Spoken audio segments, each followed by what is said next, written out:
म्हज्या मोगाळ भावा भयणीनो,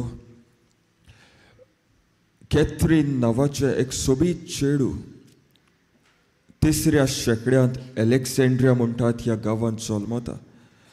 आनी ही स्टोरी कॅथरीन ल्हानूचपणांतावन गिरेस्त कुटुंबांत जल्मल्ली.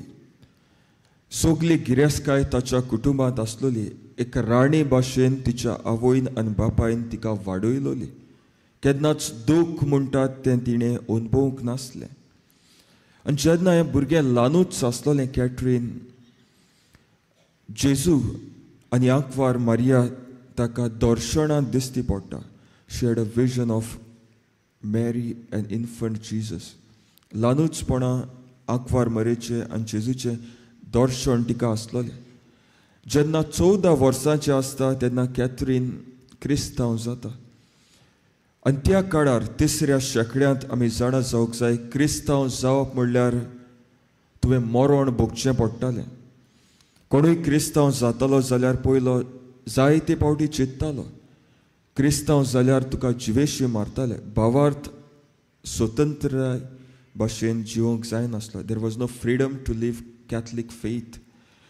क्रिस्तांव जाल्यार तुका जिवेशी मारताले. आनी एक राजा आसलोलो, ताचें नांव माक्सिम्यूस.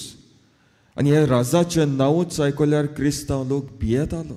पूण तरी आसतना ही स्टोरी कॅथरीन क्रिस्तांव जाता. आनी भियेनासतना, कोणाक भियेनासतना जेजूचें बरें उतर सगल्याक परगडटा. फक्त 4 वर्सांनी जेन्ना ते 18 वर्साचे आसता ताका धरतात, बोनकोणींत घालतात, प्रेजावांत घालतात. आनी जायते कोश्ट धुमाडो तिका दितात. आनी तेन्ना खंय जेन्ना तें कोश्टवतालें, जितले फावटी दुकांत आसतालें खंय, रातच्या वेळार आयज बोडवे तिचे सोवें येताले खंय. बोडवे येवन तिका बॅट करताले खंय. जेजू खंय सदांच सांगात दितालो. जेन्ना तें बोणकोणींत आसलोलें तें पळोवंक सोबीत दिसतालें. तेन्ना खंय राजा तिच्या मोगान पडटा. एक राजा तिच्या मोगान पडटा आनी तिका म्हणटा खंय, म्हाका तुजे लागीं लग्न जावंक जाय.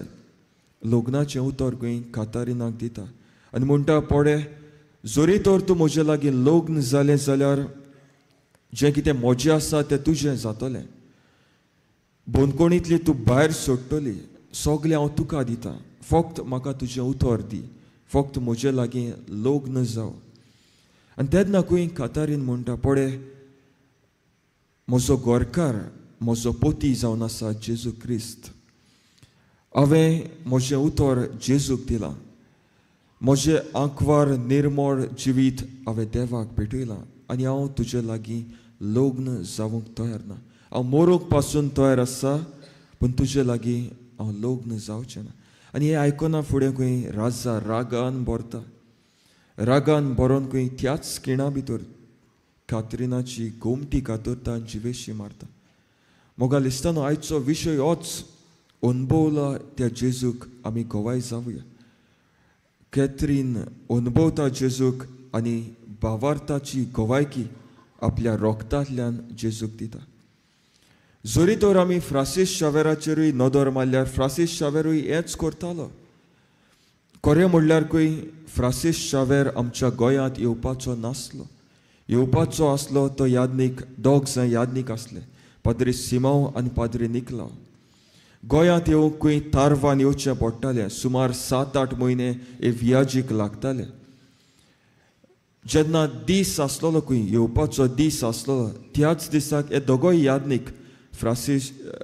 यादनीक पाद्री सिमांव आनी पाद्री निकलांव पिडेंत पडटा, दुयेंत जाता. आनी तेन्ना खंय इनास ते लॉयला फ्रांसीस शावेरा लागीं खंय विचारता, पळे भारतांत वचून, गोंयांत वचून मिसावांक तूं वावर करूंक सोदताय, तुका खुशी आसा? आनी तेन्ना खंय फ्रांसीस शावेर खुशालकायेन मोगान म्हणटा, वय म्हाका खुशी आसा. फकत एकूच दीस आसलोलो, तरी पूण देवाच्या मोगा पासत भारतांत येता, गोंयांत येता. आनी आमी जाणो गोंयांत कितलो वावर करता. आमच्या गोंयकारां पासत कितलो मोगान वावर करता. आनी हाकाच लागून आमी ताका गोंयचो सायब म्हणटा, आमच्या मोगाचो सायब. हाकाच लागून गोंयच्या तरेकवार कोणशाक साकून ताच्या पांयां सुरशीं आमी येता. तर मोगाल इश्टानो ताणें जेजूक अनुभवलो आनी आपल्या जिवितांत गवायकी दिली. आयची वाचपां कितें सांगतात तें आमी पळोवया. आयचें पयलें वाचप जाणवायेच्या पुस्तकां वेलें वाचप. आनी ह्या वाचपांत एक म्हत्वाचो प्रश्न उबो जाता. हें वाचप आमकां सांगता प्रमाणीक मनीस कित्याक कश्टवता काय, बरो मनीस जिवितांत कश्ट कित्याक भोगता काय. जायते फावटी लोक आमचे लागीं विचारता, फादर हांवें कितलें बरें केलें, दिसपट्टी हांव मिसाक वेता, घरांत आमच्या तेर्स रोजार आसता, सगलें देवाक हांव करतां, देवाचें तें देवाक दिता, पेल्याचें तें पेल्याक दिता, पूण तरी आसतना म्हज्या जिवितांत कश्ट कित्याक. हो आमचो प्रश्न आयचें पयलें वाचप आमकां सांगता.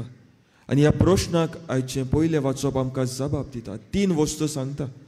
मनशाच्या जिवितांत, प्रमाणीक मनशाच्या जिवितांत कश्ट आसतात 3 कारणाक लागून.